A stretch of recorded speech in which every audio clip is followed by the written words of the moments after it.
Kita lanjutkan kemarin pertemuan pertama kita tentang larutan elektrolit dan elektrolit. Pertemuan kedua konsentrasi. Nah, sekarang kita terapkan kedua materi sebelumnya di sifat koligatif larutan. Jadi materinya sifat koligatif larutan. Nah, kita akan belajar bagian ini satu-satu ya. Sifat koligatif larutan. Oke.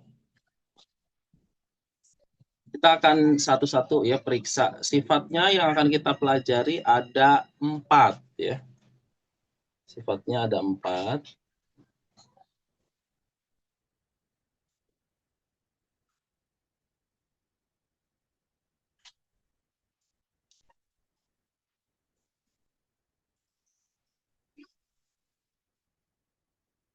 Yang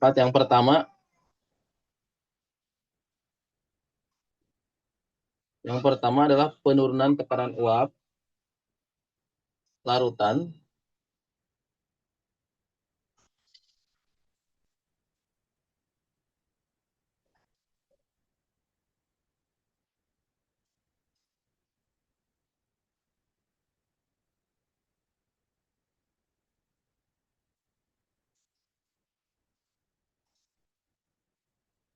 penurunan ya, penurunan.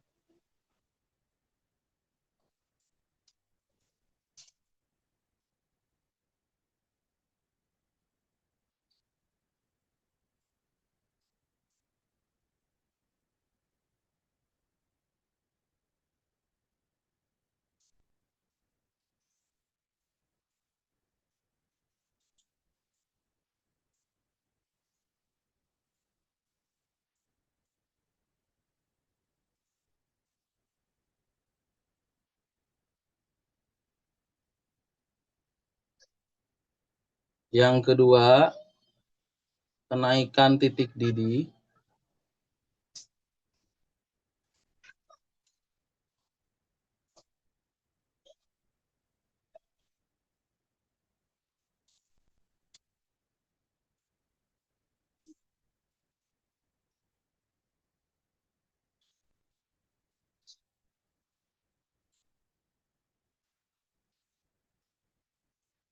Jadi kalau air diberi jadi larutan, maka tekanan uapnya turun, titik didihnya naik, ya itu sifat yang keduanya.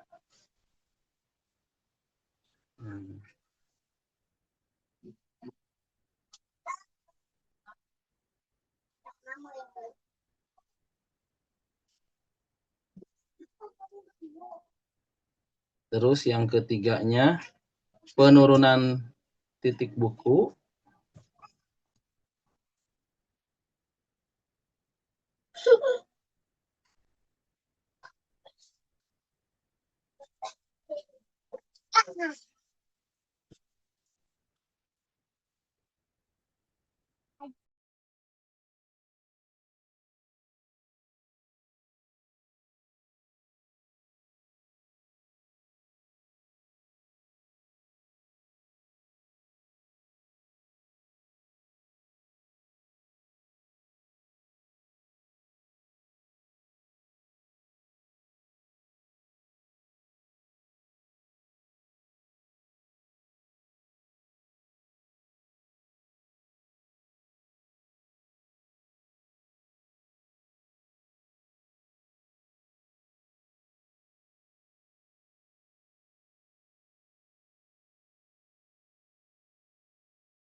Satu lagi adalah tekanan osmosis.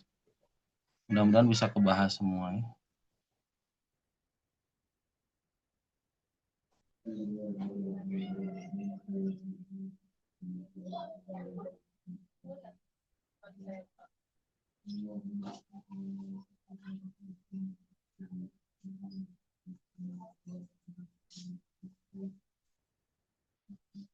Oke, nah terus yang perlu kita tahu nih, koligatif itu artinya apa? Ini pasti kata-katanya yang tidak umum terdengar ya. Jadi koligatif ini adalah sifat yang hanya bergantung pada jumlah zat.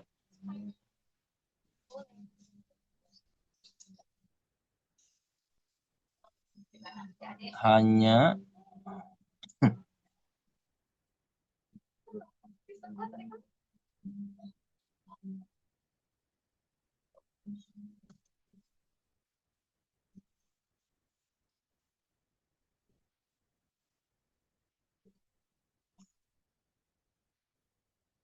Jadi hanya bergantung pada jumlah zat, berarti tidak bergantung jenisnya, gitu ya.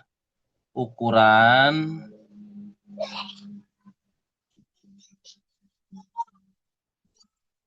jadi hanya jumlahnya aja kita hitung. Contohnya kalau kita punya NaCl, kalau kita punya NaCl berarti Na plus ditambah Cl min kan ionnya ya. Nah, kita tuh nggak ngelihat kalau misalkan saya punya BaSO4.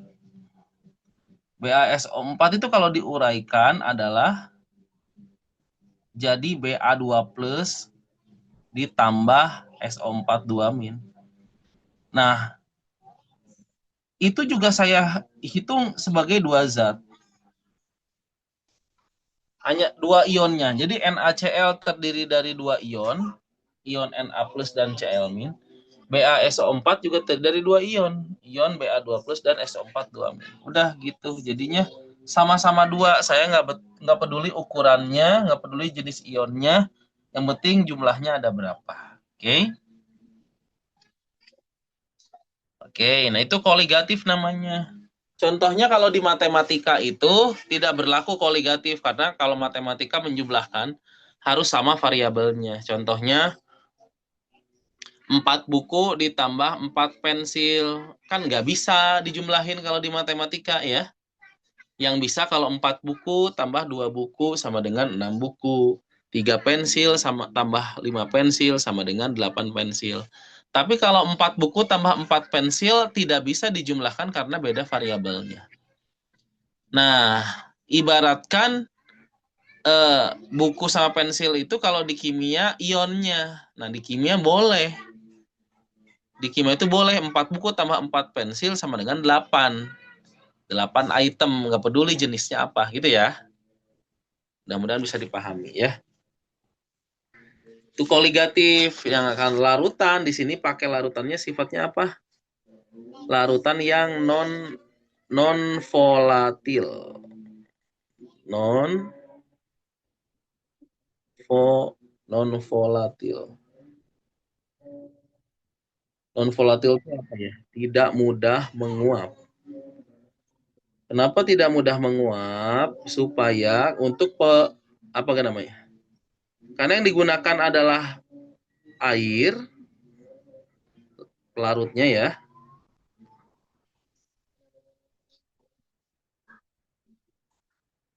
Kalau misal karena yang digunakannya adalah air, jadi tidak mudah tidak zat larutnya jangan lebih mudah menguap dibanding airnya. Nah, nanti ketika kita mengukur tekanan jadi bingung, yang kita ukur di udara adalah uap air atau uap zat yang lain itu gitu ya. Contohnya apa sih yang mudah menguap? Kan kita pakainya tidak mudah menguap. Contohnya apa? Contohnya garam. Garam itu tidak mudah menguap ketika dilarutkan dalam air. Jadi kalau saya mendidihkan larutan garam, bikin sayur kan, yang menguap itu airnya, garamnya tetap ada di dalam sayurnya gitu ya. Itu namanya non volatil. Jadi yang kita ukur di udara tetap itu airnya.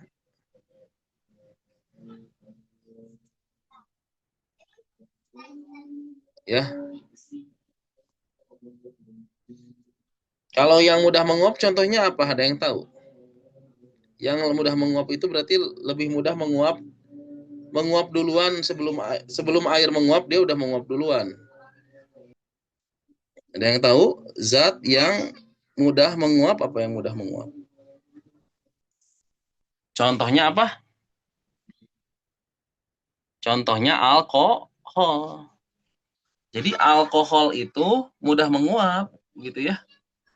Jadi misalkan metanol atau apa namanya etanol yang suka pakai luka ya. Jadi kalau dia larutan dicampur dengan air, saya didihkan, yang menguap alkohol dulu. Gitu ya. Jadi alkohol dulu yang ada di udara, pas sudah 100 derajat Celcius baru air menguap.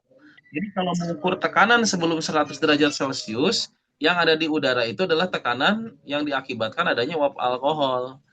Tapi kalau misalkan udah lebih dari 100 derajat Celcius, jadi bingung. Yang di udara itu tekanan udaranya disebabkan oleh gas alkohol atau gas air. Nah, itu dibatasi, tidak dipakai dulu di SMA ya. Jadi ingat, sifat yang akan kita pelajari adalah 4, penurunan tekanan uap larutan, kenaikan titik didih larutan, penurunan titik beku larutan, dan tekanan osmosis. Sifat koligatif artinya hanya bergantung pada jumlah zat. Jangan terkecoh oleh soal-soal yang nanti jenis dan jumlah salah. Pokoknya karena hanya berarti jumlah zat. Ya. Larutan tipenya non volatil atau tak mudah menguap. Oke. Saya lanjutkan. Jadi ada faktor yang mempengaruhi pada sifat koligatif larutan. Nah, faktornya adalah namanya faktor Van Hoff. Oke, saya kenalkan dulu. Ada namanya faktor Van Hoff di apa namanya? Simbolnya adalah I.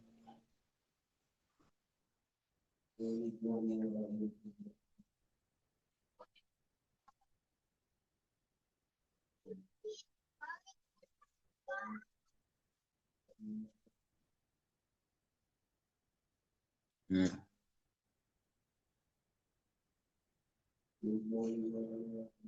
Ya, faktor Van Hoff itu simbolnya I.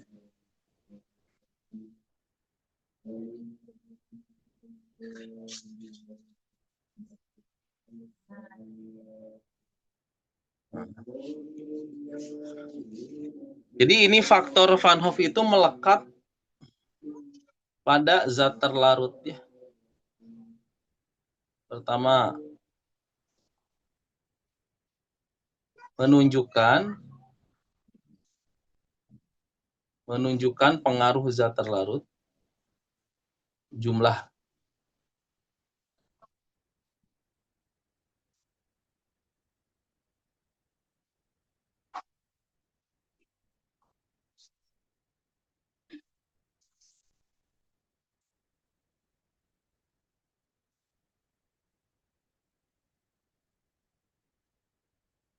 menunjukkan jumlah zat terlarut sebagai faktor pengalih konsentrasi.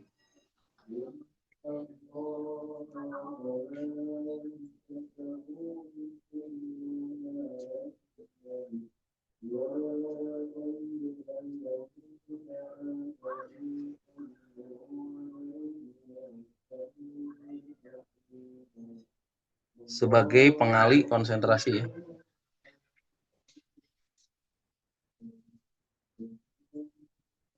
Konsentrasinya apa aja kemarin kita udah ya.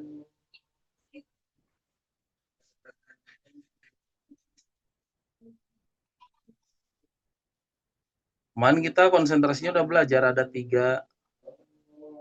Ada molaritas, ada molalitas, dan ada fraksi mol. Nah, ini ya sebagai pengalih konsentrasi. Ini perlu digarisbawahi adalah zat terlarut ya, ingat, bukan pelarut.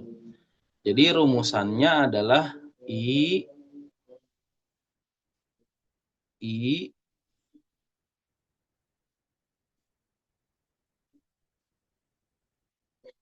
I sama dengan 1 ditambah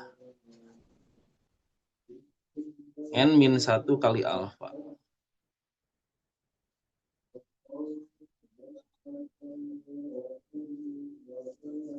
Nah, ini ada pembuktian rumusnya ya, tapi kayaknya saya nggak akan bikin pembuktian rumus di sini ya. Pembuktian rumusnya mudah sih, dari apa, stoikiometri ya, mula-mula reaksi sisa yang gitu ya.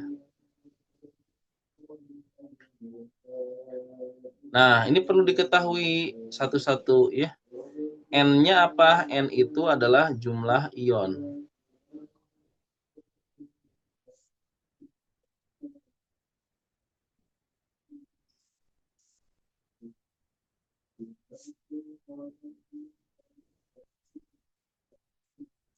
Jumlah ion.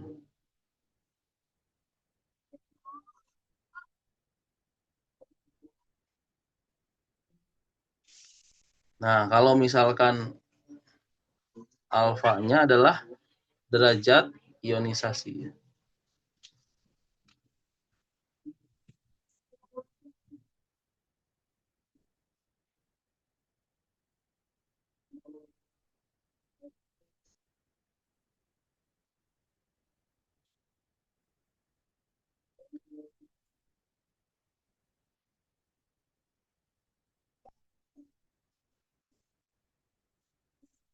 Ini ada derajat ionisasi, kita belajarnya waktu kesetimbangan ya. Nah, kita akan kaitkan dengan tipe-tipe larutan elektrolit dan elektrolit yang kemarin ya.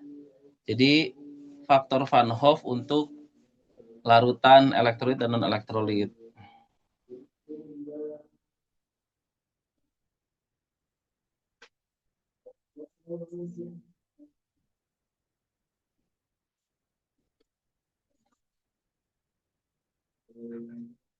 Jadi kalau misalkan larutan, nih saya nih, kan larutan kemarin kita bagi jadi apa? 3 ya.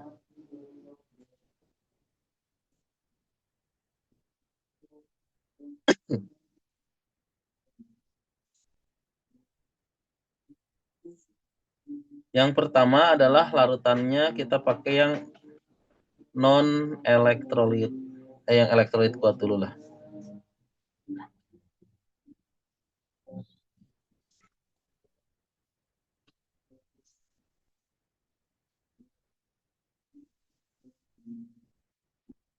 Elektrolit kuat itu dia terionisasi sempurna.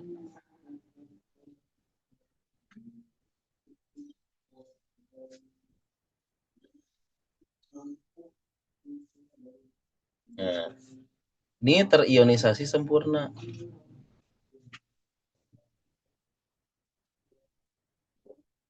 Kalau terionisasi sempurna, berarti alfanya 100% ya.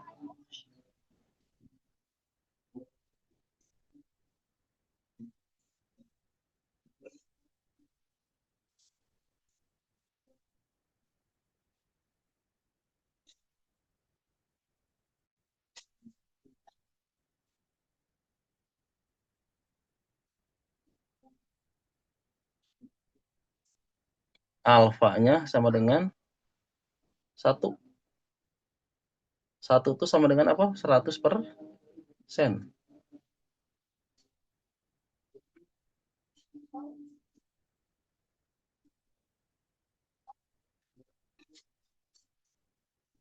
Jadi kalau saya masukin ke rumusnya, ini masukin tadi rumusnya apa? I sama dengan 1 ditambah N-1 dikali alfa. Masukin alfanya 1. Kalau dimasukin 1 jadinya 1 ditambah N-1 ya. Kan alfanya 1.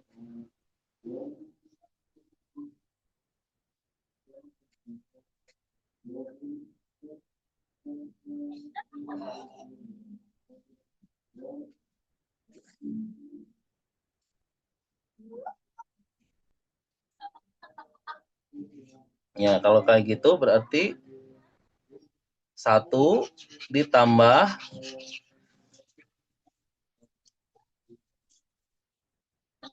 1 ditambah N min 1 sama dengan N.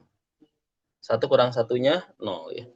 Oh, jadi kalau terionisasi sempurna, I-nya sama dengan jumlah ion.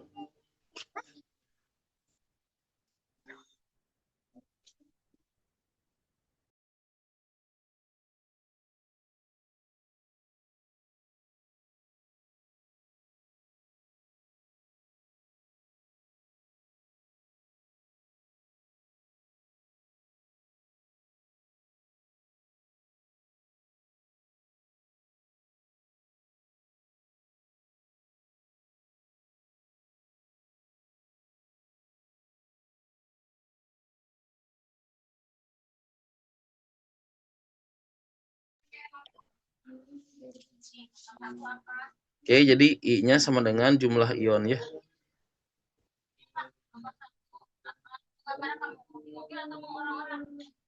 Karena N itu adalah jumlah ion. Nah, yang kedua, yang kedua adalah elektrolit lemah.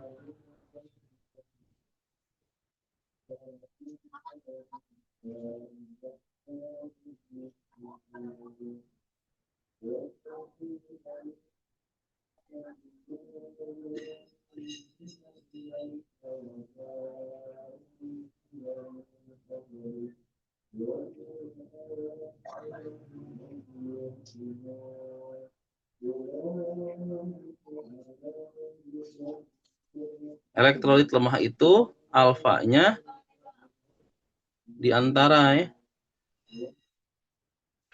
0 dan 1.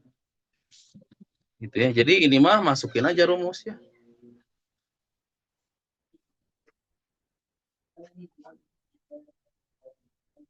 Masukin rumus aja kalau untuk yang lemah, karena alfanya bisa bervariasi. Alfanya bisa apa? Alfanya bisa 20%, bisa 80%, bisa berapa aja. Jadi karena nilainya bervariasi, ngikutin rumus aja masukin.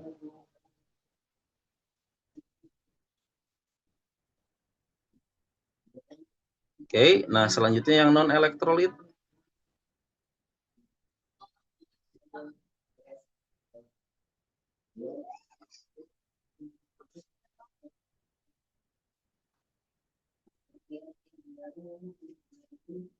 Dan non elektrolit itu alfanya sama dengan 0.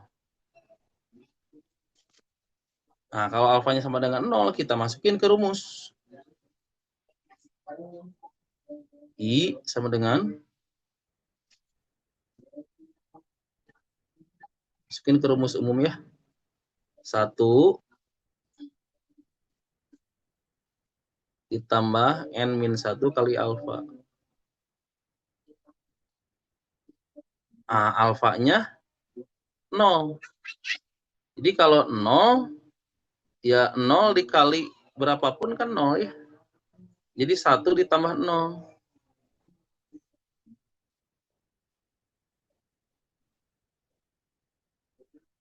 Jadi I-nya 1. Gitu. Nah, nanti larutannya sangat bergantung pada tipenya elektrolit atau non elektrolit. Elektrolitnya kuat atau lemah. Gitu ya. Ini tipe-tipenya I.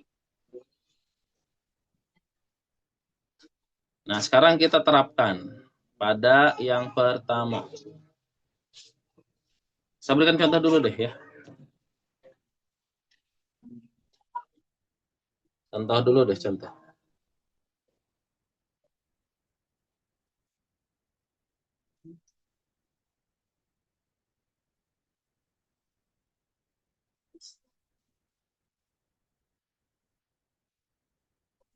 Larutan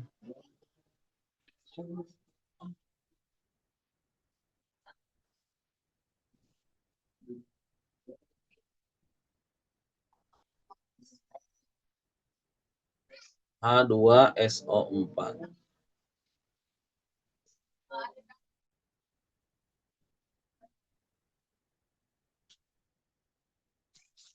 Nah, larutan H2SO4 berarti kita kalau mau nyari I-nya gimana?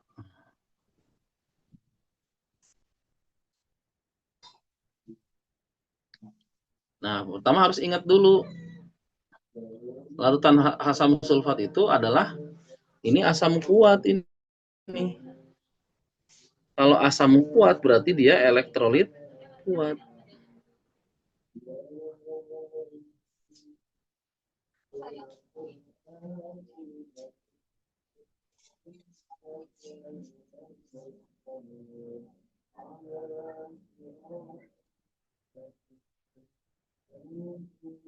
Ini elektrolit kuat. Kalau elektrolit kuat berarti kan alfanya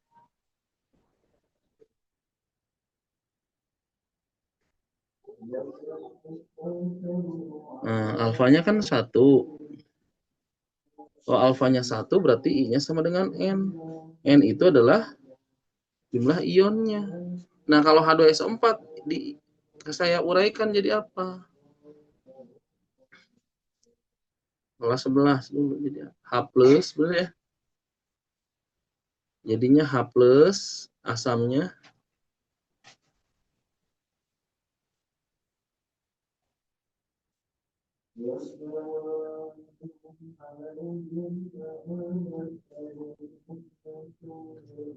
sama SO4 2 min. H plusnya ada berapa? Ada 2 gitu ya. Oh, jadi jumlah ionnya ada berapa?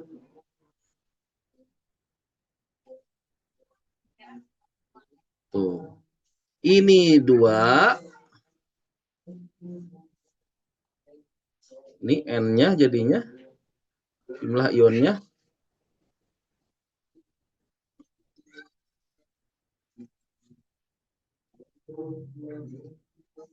2. SO4-nya ada 1 ditambah 1. Makanya ionisasinya harus lancar. Jadi N-nya ada 3. Oh, berarti I-nya sama dengan 3.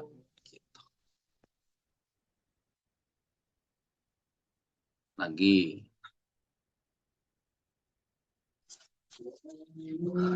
Larutan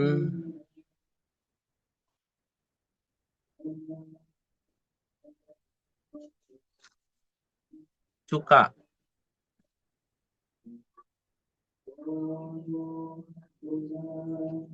CH3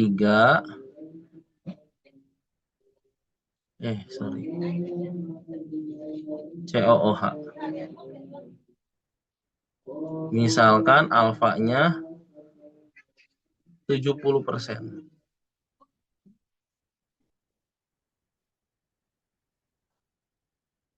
Oke, N-nya dulu kan harus tahu ya.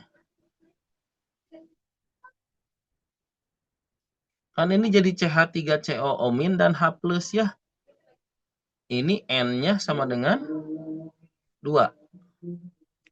Alfanya berapa alfanya? 0,7.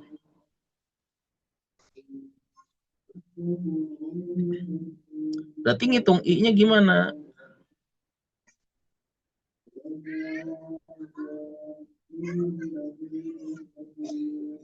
1 ditambah, rumusnya kan N. N-nya berapa nih? 2 ya. Masukin ke rumus. 2, N minus 1 kan ya? Jadi 2 kurangi 1 kali alfa, alfanya 0,7.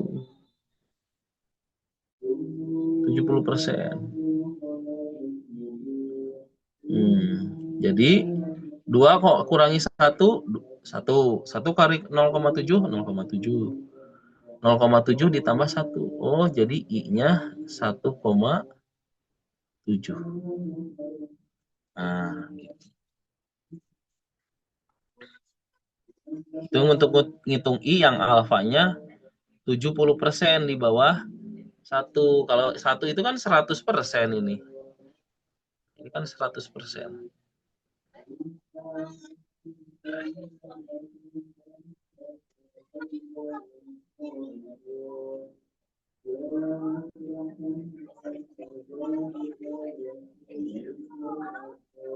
Ya. Nah, ini yang 100%. Satu itu 100% ya.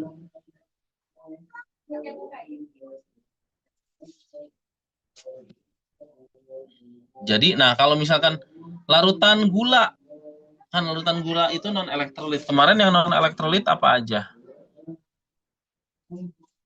Yang non elektrolit itu gula, terus apalagi? Glukosa. Gula itu beda ya. Gula itu sukrosa C12H22O11. Glukosa C6H12O6, urea CONH2 dua kali. Terus apalagi? Alkohol. Nah, itu jenis-jenis itu langsung aja I-nya 1. Atau kalau non polar pasti I-nya 1. Oke. Jadi gampang untuk I ini faktor Van Hoff. Nah, sekarang kita akan terapkan ke sifat yang pertama.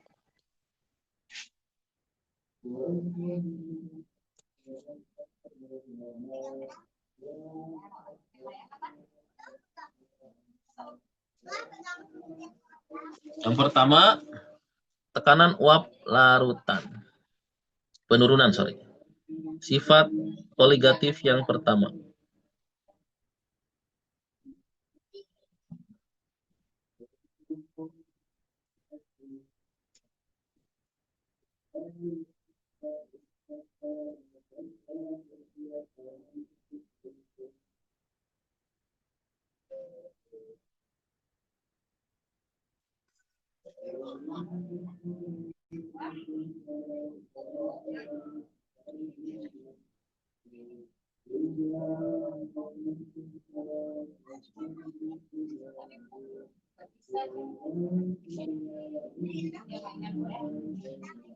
Penurunan tekanan uap larutan, lambang simbolnya itu adalah delta P. Saya singkat larutan ya, lar. Nah, karena tekanan itu kan P lambangnya pressure ya. Nah, kalau disebut kita akan bikin rumus dari bahasa yang dipakai. Penurunan, disebut penurunan berarti awalnya berarti P awal lebih besar dibanding P awal berarti lebih besar dibandingkan P akhir. Kan turun.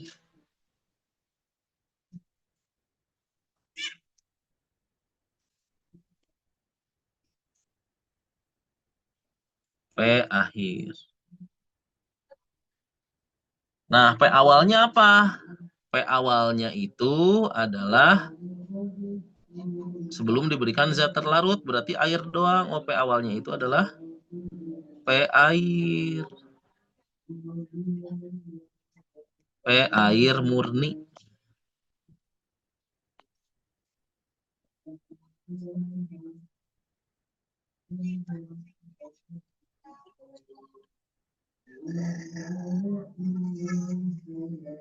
Pelarut.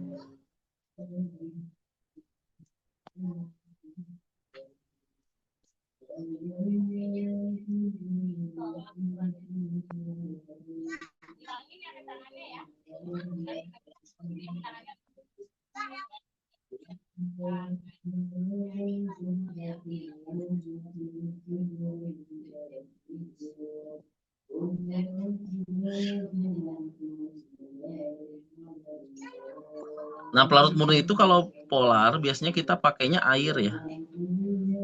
Air itu disebut pelarut universal. Kenapa sih disebut pelarut universal? Untuk polar karena berapapun banyak zat terlarut kalau dibandingin sama air pasti air sebagai pelarutnya. Gula sesendok, air segelas.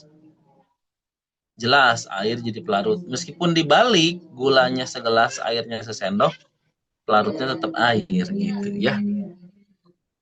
Oke, P akhir itu P apa? P akhir itu adalah P larutannya setelah ditambah zat terlarut.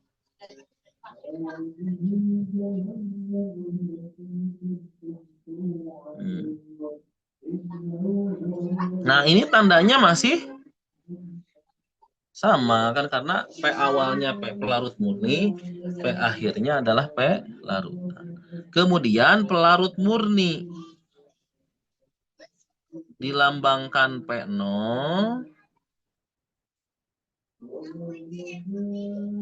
Nah, P larutan dilambangkan P aja. Delta itu kan harus positif. Oh, berarti delta P dalam hal ini. Nah, delta P ini adalah P0 kan harus positif. Jadi yang besar dikurangi yang kecil gitu kan. P0 dikurangi delta D dikurangi P.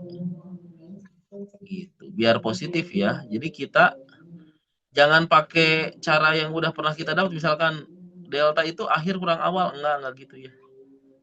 Delta itu harus positif. Jadi yang kecil, yang besar dikurangi yang kecil. Nih, karena pelarutannya kan turun. Nah, gitu. Atau dituliskan juga ya, dituliskan. Ini kan secara rumus nih. Nah, kalau misalkan dituliskan, kalau secara rumus dasar nih. Nah, secara rumus dasar. Itu rumusnya kasih warna. Nah.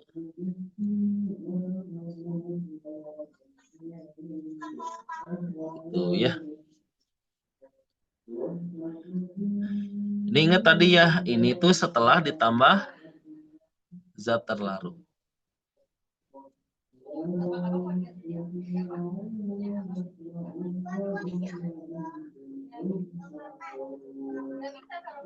Disebut larutan setelah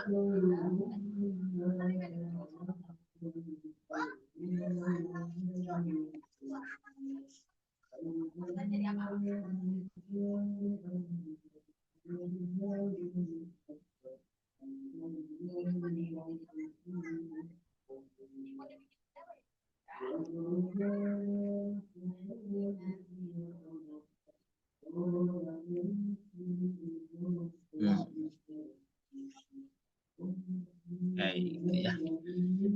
Jadi kalau pakai ilustrasi ya, jadi kalau nggak ada, kalau belum ditambahin zat terlarut, cuman air doang ya. Jadi ketika dididihkan, dipanaskan, itu air di wadah yang mau jadi uap tuh gampang aja langsung lolos ke udara gitu. Langsung lolos ke udara. Tapi ketika ditambah zat terlarut, pas dia mau lolos ke udara itu di larutannya kehalangan ya. Kehalang sama zat terlarut yang sudah ada di larutan. Jadi nubruk-nubruk gitu. Karena nubruk-nubruk jadinya jumlah zat terlarut jumlah air yang ada di udara gitu ya, itu jadi berkurang. Kalau berkurang tekanannya jadi lebih kecil. Oh, makanya turun. Jadilah penurunan tekanan uap larutan gitu ya. Tuh. Nah, sekarang kalau misalkan saya lanjutin,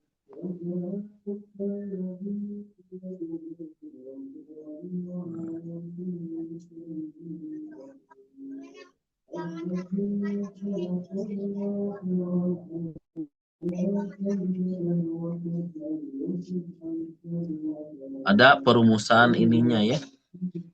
Ada perumusan secara hipotesis menggunakan konsentrasi yang berpengaruh. Ternyata delta P juga dituliskan sebagai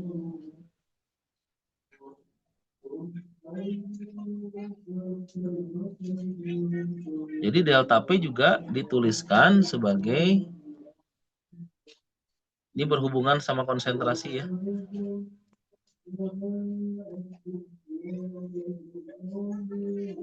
Delta P itu adalah P0, berarti P0 itu P air murni ya. Nah, P0 dikali X terlarut. Nah, gitu. Yang kemarin kita udah pelajari. Oh, ternyata rumusnya itu. Nah, terus kalau diuraikan lebih jauh lagi, P0 dikali X terlarut itu kan mol terlarut dibagi mol total. Nah, di sini muncul I. Jadi N terlarutnya dikali I.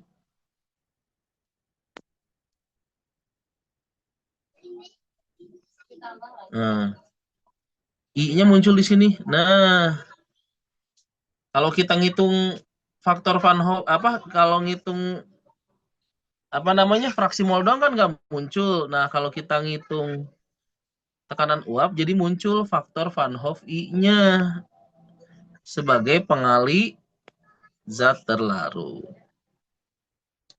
Nah, dalam hal ini karena pengali konsentrasi bukan dikalikan di X terlarutnya bukan ya, tapi pengali mol terlarutnya. Nah, ini jadi ditambah N pelarut. Nah, jadi begitu. Nah,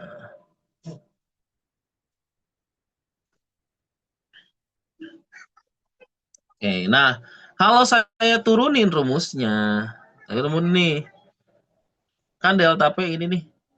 Delta P yang ini, sorry. Delta P yang ini sama dengan delta P yang itu. Jadi kalau saya turunin rumus yang ini, saya turunin. Berarti jadi delta P-nya saya ganti dengan rumus yang sebelah kanan. P0 XT sama dengan P0 min P. Nah, gitu ya. Jadi ini saya ganti dengan itu, boleh kan? Kan sama gitu ya. Nah, sekarang saya pindah ruaskan P-nya, tukar posisi pindah ruas ke sono. Ini saya pindah ruaskan ke sebelah kanan, gitu ya. Di situ saya dapat P sama dengan P0 dikurangi P0 XT. Nah, gitu. Nah, coba diperhatikan kalau nggak ngerti langsung tanya ya. Nah, sekarang P-nya, P0-nya, sorry, saya keluarin. P0-nya saya keluarin. Kalau P0-nya saya keluarin berarti di tengah ada apa? Di tengah ada 1 ya, dikurangi X terlarut.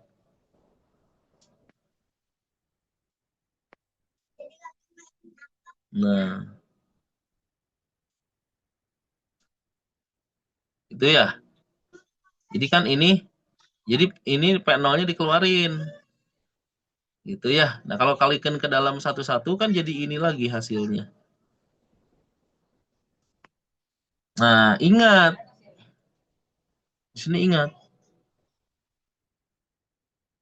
Ingat.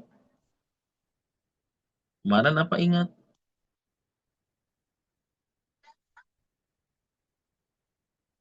XT ditambah XP sama dengan apa? 1 ya.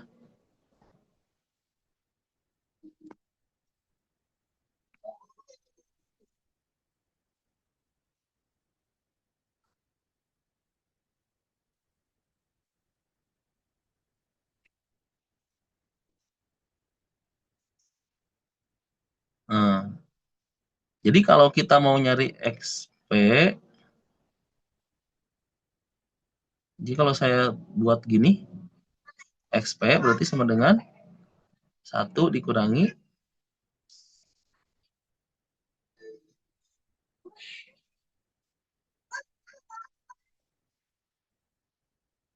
1 dikurangi XT. Oh, jadi XP itu 1 dikurangi XT.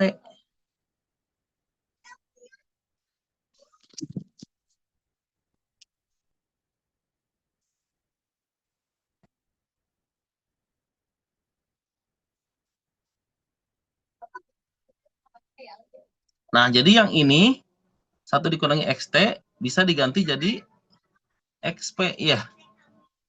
Nah, sehingga saya dapatkan di sini P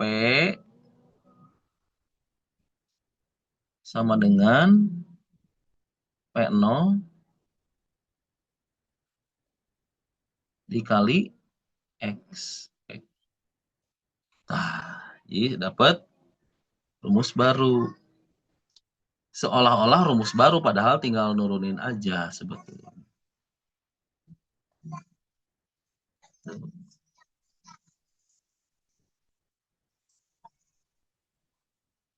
Nah, jadi saya punya dua rumus. Rumus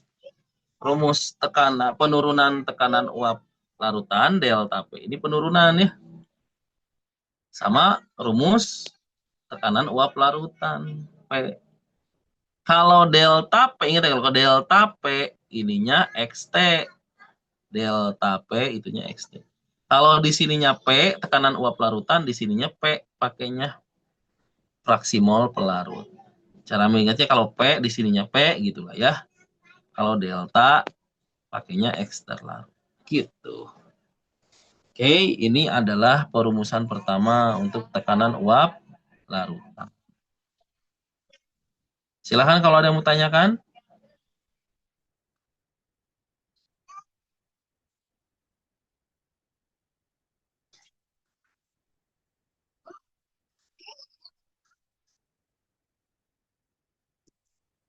Yang mau ditanyakan, tidak?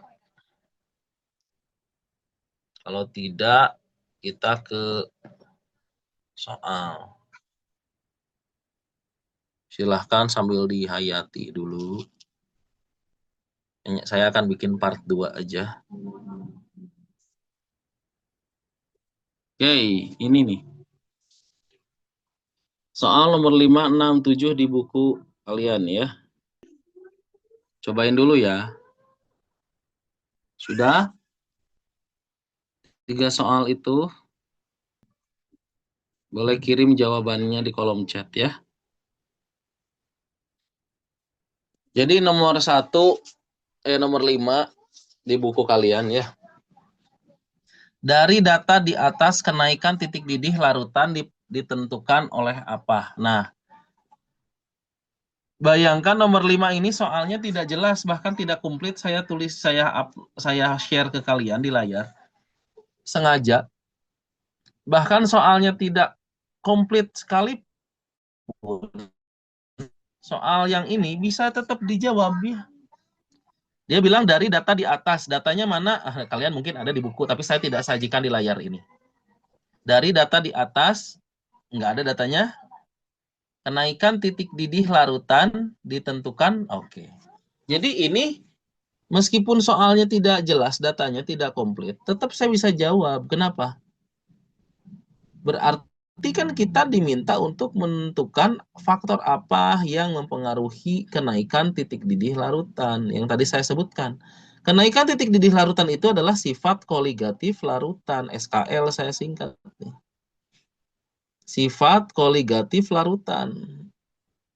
Mau kenaikan titik didih, mau penurunan tekanan uap, mau itu penurunan titik beku ataupun tekanan osmosis nanti, semua sifat koligatif larutan itu dipengaruhinya hanya jumlah zat terlarut yang tadi saya jelaskan. Jadi di sini meskipun datanya tidak disajikan, saya tetap bisa jawab. Jawabannya adalah yang C. Tinggal dipilih jawaban yang menunjukkan hanya jumlah partikel zat terlarut. Pakai kata partikel nggak apa-apa. Kalau jumlah zat terlarut nggak apa-apa juga. Ya, jumlah partikel zat terlarut. Partikelnya partikel bermuatan, yaitu ion kalau misalkan bermuatan. Kalau tidak bermuatan, non elektrolit misalkan ya bukan ion berarti ya molekul netral. Ingat, jadi kenaikan titik didih, penurunan tekanan uap, penurunan titik beku, tekanan osmosis, itu semuanya koligatif. Ya, meskipun nggak ada datanya, kita tetap bisa jawab. Ya, kenapa? Karena cuma satu, yaitu jumlah zat gitu. Oke. Nah, sekarang kita nomor 6. Larutan 2,48 gram suatu zat dalam 200 gram air membeku pada minus 0,37. Oh, ini mah belum ya. Tapi kita tetap bisa jawab yang mana? Yang jawabnya yang bagian sini aja. Kita tetap bisa jawabnya yang ini ya. 2 poin kita bisa jawab. Yang bagian mana? Yang bagian sini kita bisa jawab nih. Dalam air zat tersebut terion sebagian. Di sini apa? Tidak dapat menghantarkan listrik. Tidak dapat menghantarkan listrik itu berarti non elektrolit. Kalau non elektrolit artinya apa? Alfanya 0. Kalau alfa 0 berarti tidak terionisasi. Ini malah terion sebagian berarti tidak tepat.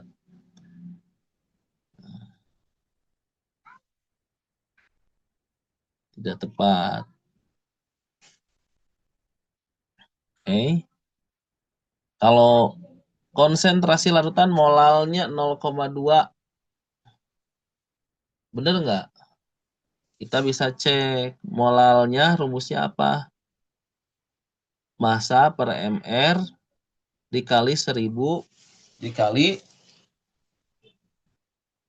dibagi gram air. Pakai yang mana? Pakai yang waktu itu.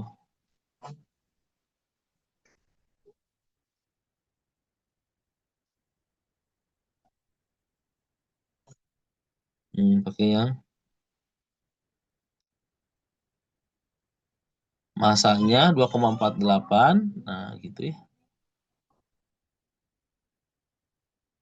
MR-nya berapa? Oh, tidak diketahui.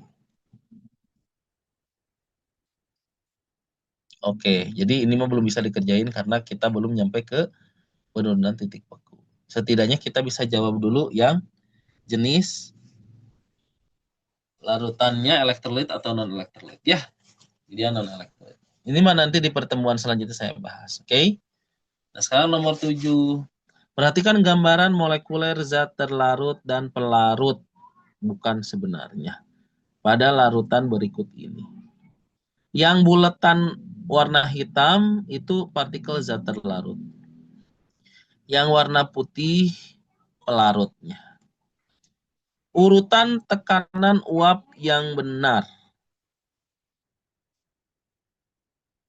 Tekanan uap ya, urutan tekanan uap itu berarti P-nya. Nah, kita mau nyari P-nya.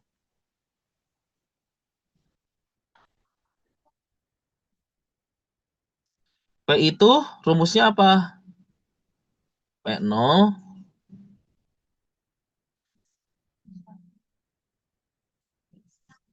P0 dikali X pelarut.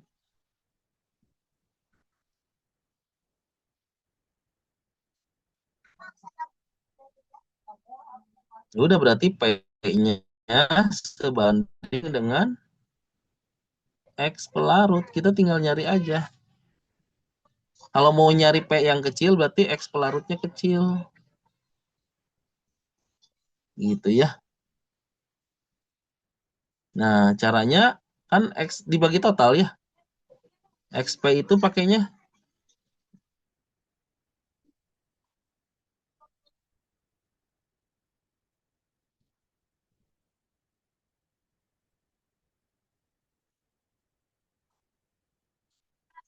XP itu adalah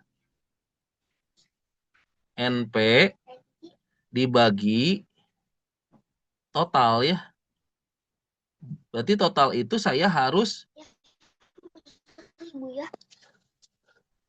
total itu berarti saya ngejumlahin semua yang ada, yang putih sama yang hitamnya.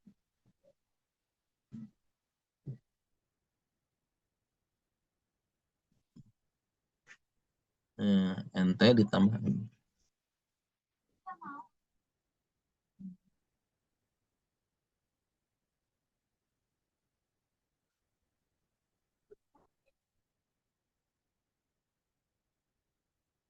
Ya udah tinggal dicek satu-satu.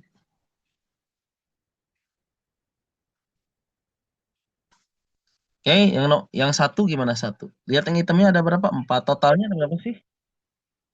7, 11 ya. Yang satu berarti 4 per, ini 4/11. Sorry, sorry. Kita karena nyari NP, sorry. Jadi yang putih ya. Yang putihnya aja, yang pelarut. Karena nyarinya NP yang atasnya. Berarti yang putih ada berapa nih? 7. Berarti yang nomor 1, 7/11.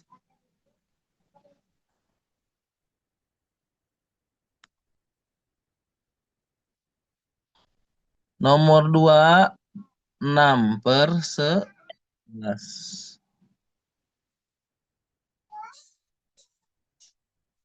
Nomor 3, yang putihnya ada berapa? 10 ya, benar nggak? 10/11.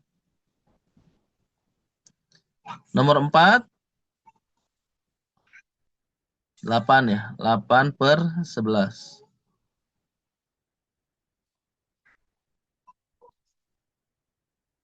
Terus nomor 5 berapa? 9 ya. 9/11.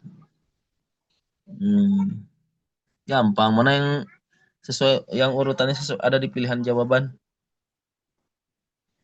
3 lebih kecil dari 2. Salah. 4 lebih kecil dari 5. 4 lebih kecil dari 5. Betul. Lebih kecil dari 3. Betul. Ini.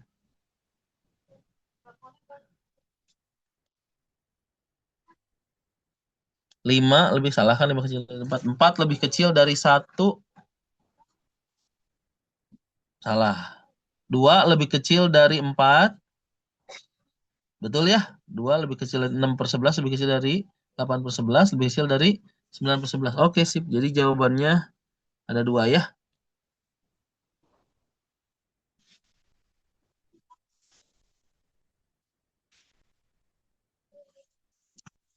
Oke, ada pertanyaan silahkan.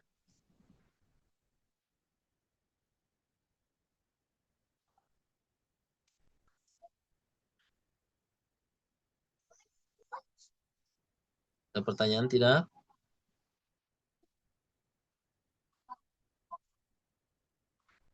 Saya lanjutin ya kalau tidak ada. Kalau ada yang mau nanya nanti langsung aja. Saya mau yang kedua soalnya. Soal lanjutan, bukan yang kedua, sorry. Nah, ini. Seorang praktikan melarutkan 18 gram glukosa, MR-nya 180, ke dalam 500 gram air. Jika tekanan uap air murni pada suhu tertentu 31,8 mm Hg, hitunglah penurunan tekanan uap. Nyarinya apa berarti? Delta ya. Nyarinya delta. Delta P.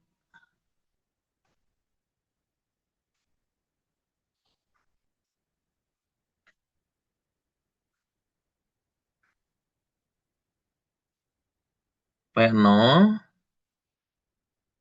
dikali X terlarut.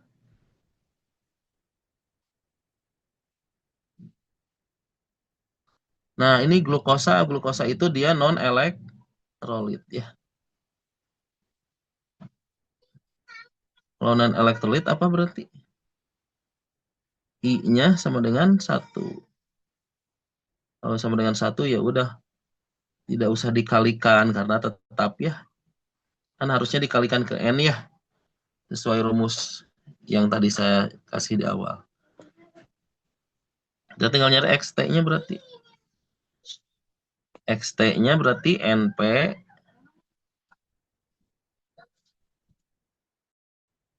dibagi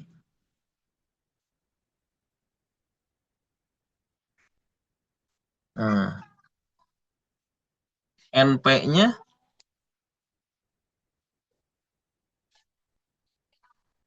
NT itu kan sorry salah ini. Malah NP. Kan dia terlarut XT. Nah, gitu. NT-nya air glukosa ya. Mol itu rumusnya massa dibagi MR, massanya 18, MR-nya 180.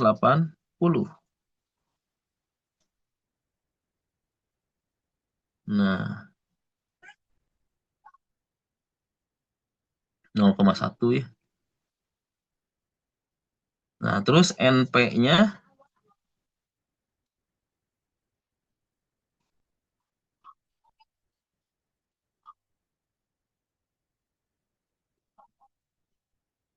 (500) dibagi MR-nya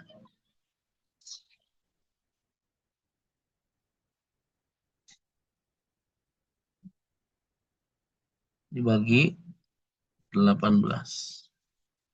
Gitu. Masukin sini. Masukin ke jadi 0,1 dibagi 0,1 ditambah ya 500 bagi 18, anggap aja lah 500 bagi 20 lah biar gampang ya. 500 bagi 20 25 kan? Biar gampang aja.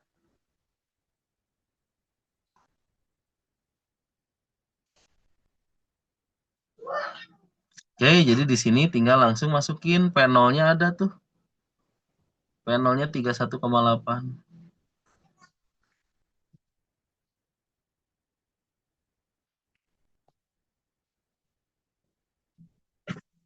Dikali 0,1 dibagi 25,1. Nah, ini kan berarti 3. Berarti berapa tuh? Jadi 0, jawabannya ya. Yang dapat jawaban spesifiknya.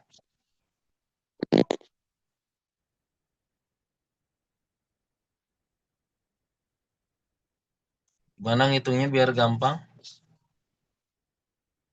Yang mana jawabannya? Yang A ya. Oke. Sekira 0,1. Ada pertanyaan?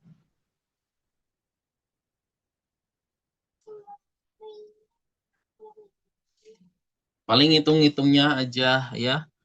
Kita pakai pendekatan aja. Ini misalkan 0,1 per 25. Oh, jadinya 3, sekian dibagi 25 atas bawah biar gampang kali 4. Jadi 4 kali 3 12. 25 dikali 4 100. 12 bagi 100 0,1. Cuman A doang yang 0,1 gitu. Ya, jadi kita pakai ala-ala ngitungnya biar nggak terlalu butuh kalkulator jadinya. Oke? Kalau tidak ada pertanyaan, cukupkan saja untuk hari ini. Terima kasih sudah memperhatikan. Kita akan lanjutkan di pertemuan selanjutnya untuk sisa 3 sifat koligatif yang lainnya ditambah diagram PTH2O juga. Plus penerapan dalam kehidupan sehari-harinya apa. Oke? Thank you. Mohon maaf atas segala kekurangan. Dan mudah-mudahan bermanfaat. Semangat terus. Terima kasih. Assalamualaikum warahmatullahi wabarakatuh.